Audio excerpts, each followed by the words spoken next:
mengungkap fakta IQ rata-rata orang Indonesia. Halo, pernah nggak sih kepikiran, sebenarnya seberapa pintar orang Indonesia dibanding negara lain? Apa benar kita lebih pintar dari yang kita kira, atau justru sebaliknya?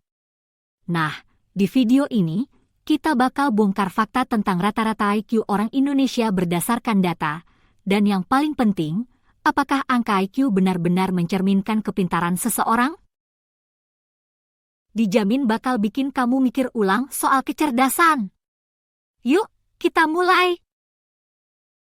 Oke, kita langsung ke angka yang paling sering ditanya. Berapa sih rata-rata IQ orang Indonesia? Berdasarkan data dari World Population Review tahun terbaru, rata-rata IQ orang Indonesia berada di angka sekitar 78 hingga 80. Nah, angka ini menempatkan Indonesia di peringkat menengah ke bawah dalam daftar IQ dunia. Kalau dibandingkan dengan negara-negara Asia lain, Jepang punya rata-rata IQ sekitar 106, Korea Selatan 102, sementara Singapura bahkan lebih tinggi lagi, di angka 108. Waduh, jauh banget, ya? Tapi, tunggu dulu, apakah ini artinya kita kurang pintar? Nanti kita bahas. Sekarang, pertanyaannya, apakah IQ benar-benar mencerminkan kepintaran seseorang? Jawabannya, nggak sesederhana itu. IQ memang mengukur kecerdasan dalam hal logika, pemecahan masalah, dan pola berpikir analitis. Tapi, ada banyak jenis kecerdasan lain yang nggak diukur dalam tes IQ. Misalnya, kecerdasan emosional, EQ, kreativitas, kemampuan sosial, dan bahkan kecerdasan praktis. Topik, konten. Contohnya, orang yang bisa pintar berdagang dan membangun bisnis dari nol belum tentu punya IQ tinggi. Tapi jelas mereka cerdas dalam cara lain, kan? Jadi, kalau IQ kita nggak setinggi negara lain, bukan berarti kita nggak bisa sukses atau jadi inovator hebat. Nah, kalau IQ bukan satu-satunya faktor kecerdasan, kenapa Indonesia masih di peringkat bawah? Ada beberapa alasan yang menarik banget untuk dibahas.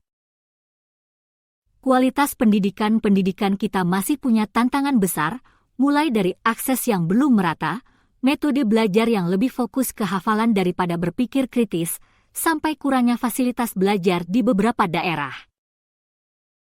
Faktor gizi, percaya nggak, asupan gizi di masa kecil bisa mempengaruhi perkembangan otak? Studi menunjukkan bahwa kekurangan nutrisi, terutama di 1000 hari pertama kehidupan, bisa berdampak pada kemampuan kognitif seseorang. Lingkungan dan stimulasi otak anak-anak yang tumbuh di lingkungan yang kaya dengan tantangan berpikir, seperti membaca sejak kecil atau diajak berdiskusi, cenderung punya kecerdasan lebih tinggi dibanding yang jarang mendapat stimulasi. Jadi, bukan karena orang Indonesia nggak pintar, tapi lebih ke faktor eksternal yang bikin skor IQ kita terlihat lebih rendah dibanding negara lain. Topik, konten.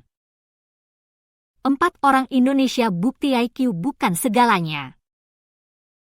Meskipun angka IQ kita nggak setinggi negara lain, orang Indonesia udah banyak banget yang membuktikan bahwa kita bisa sukses dan diakui dunia.